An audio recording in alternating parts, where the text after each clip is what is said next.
C'est un texte qui vient des femmes autochtones et qui est donné aux femmes autochtones. Je vais faire ça. Il y a ces femmes qui ont aimé, il y a ces femmes qui ont été chéries, il y a ces femmes qui ont vécu, il y a ces femmes qui sont disparues, sans laisser de place. Comme une voix qui jamais ne cessera, où mes sœurs pour que règne la paix dans leur cœur, où sont mes sœurs pour que règne la paix dans nos cœurs. Là où elles se reposent, là où leur esprit flamme, là où les peines ne se dissipent pas, l'amour ne se perd pas. Comme une voix qui jamais ne cessera, où sont mes sœurs pour que règne la paix dans leur cœur, où sont mes sœurs pour que règne la paix dans nos cœurs. Lisons ce cochon. Alors, je vais le mettre sur I Don't Know More Québec, que vous pouvez venir visiter la page. Le texte va être en français, en anglais, en ligne. Et c'est pour permettre de continuer que la parole des femmes autochtones se fasse entendre, parce qu'il faut profiter tant que ces femmes-là sont là, qu'elles sont en vie et qu'elles sont en santé. Et ça ne peut pas arriver si les non-autochtones ne sont pas là pour nous entendre aussi. C'est ce qui nous fait maintenant.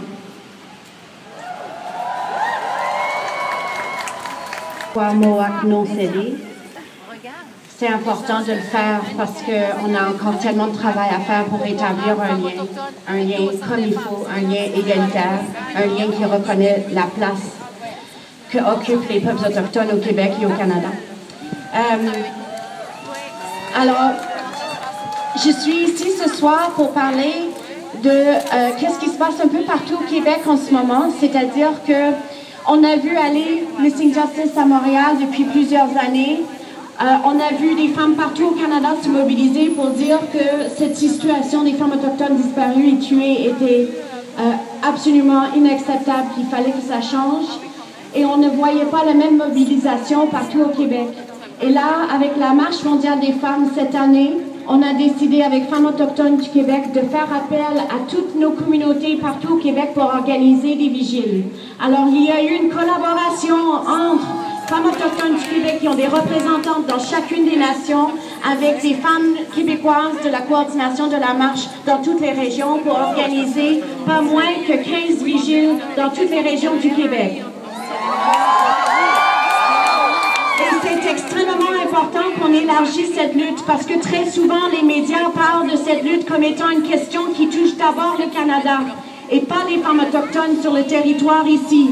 Alors qu'on sait qu'il y a trop de femmes autochtones disparues et assassinées ici même. Donc c'est une question qui nous appartient comme Québécoises de travailler où tout le monde vivant sur ce même territoire, c'est à nous de trouver les solutions d'abord et avant tout avec les femmes autochtones. Je pense que aussi une relation s'établit dans toutes les régions entre des femmes autochtones et des femmes québécoises qui vont nous porter pour la prochaine année alors que la Marche mondiale des femmes compte se mobiliser autour du thème « Libérons nos corps et nos territoires ». Et l'idée, c'est de pouvoir attaquer le système colonial qui dépossède les territoires des peuples autochtones au nom des compagnies minières. Et un dernier mot, c'est que la Marche mondiale des femmes n'a pas le mot mondial pour rien.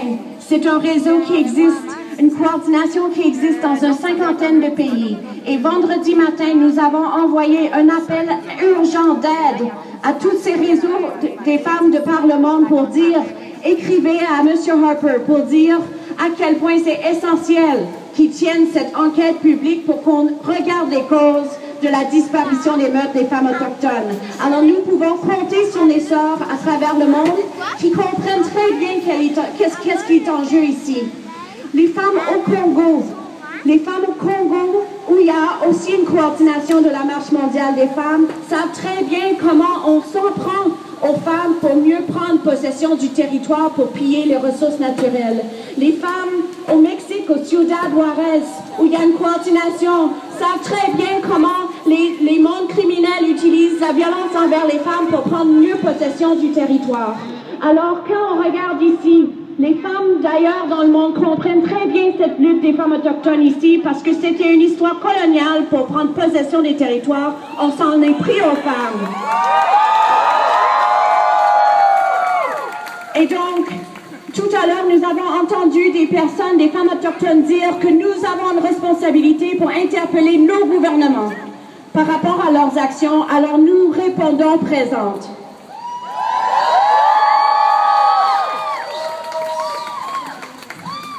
Thank you, Alexa. Merci. Okay, maybe it's not here. Okay. Yell if you're here. No, I don't think she's here. Okay. OK, donc. OK, nous allons accueillir maintenant Françoise David de Québec solidaire. Bonsoir. Je ne suis pas toute seule ici. Il y a d'autres militants, militantes de Québec solidaire. On tenait à être présents et présentes parce que la lutte des femmes autochtones, c'est la lutte de toutes les femmes. Et Québec solidaire, c'est un parti féministe. Non seulement c'est un parti féministe, mais c'est un parti qui, depuis sa fondation, reconnaît l'existence du droit à l'autodétermination des nations autochtones sur le territoire, le grand territoire québécois, et le fait qu'on doit absolument avoir des rapports égalitaires entre nations.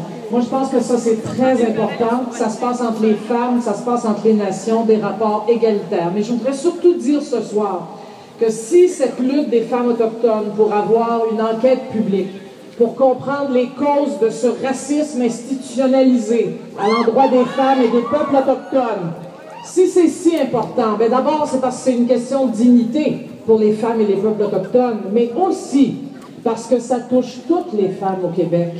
Chaque geste de violence, chaque geste d'intimidation, on en a parlé pas mal cette semaine, chaque assassinat, chaque viol d'une femme autochtone touche chaque femme québécoise dans son cœur, dans son être, et elle est solidaire. Merci.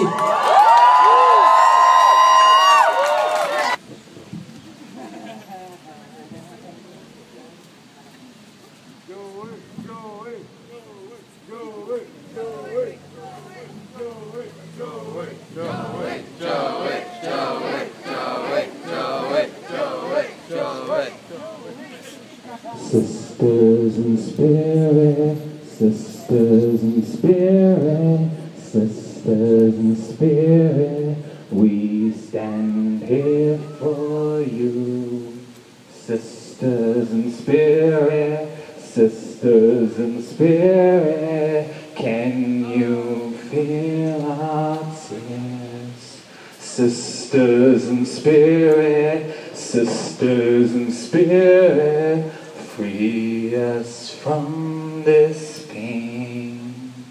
She said, protect the ones you love, hold them close, you never know. God forbid they wander off or get lost, fall astray or get taken away. Felt the absence of my mother at a very early age. Many times I had to carry that pain, poured into the shame that life would never be the same without her calling my name.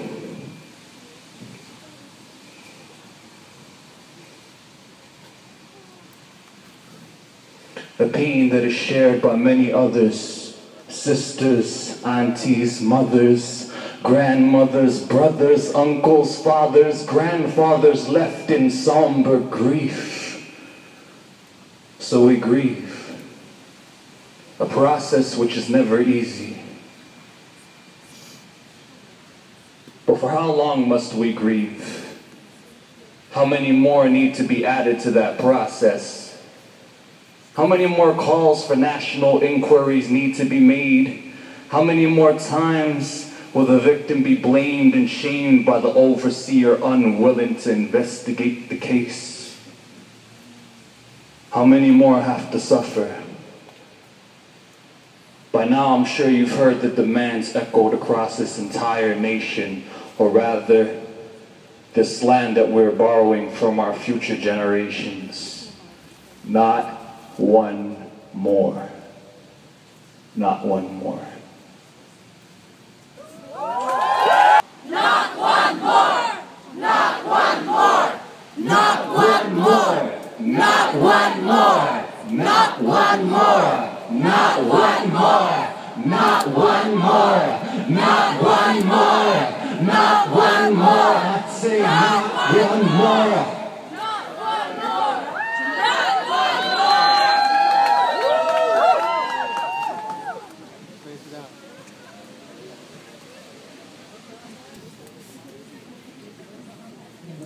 Ouais.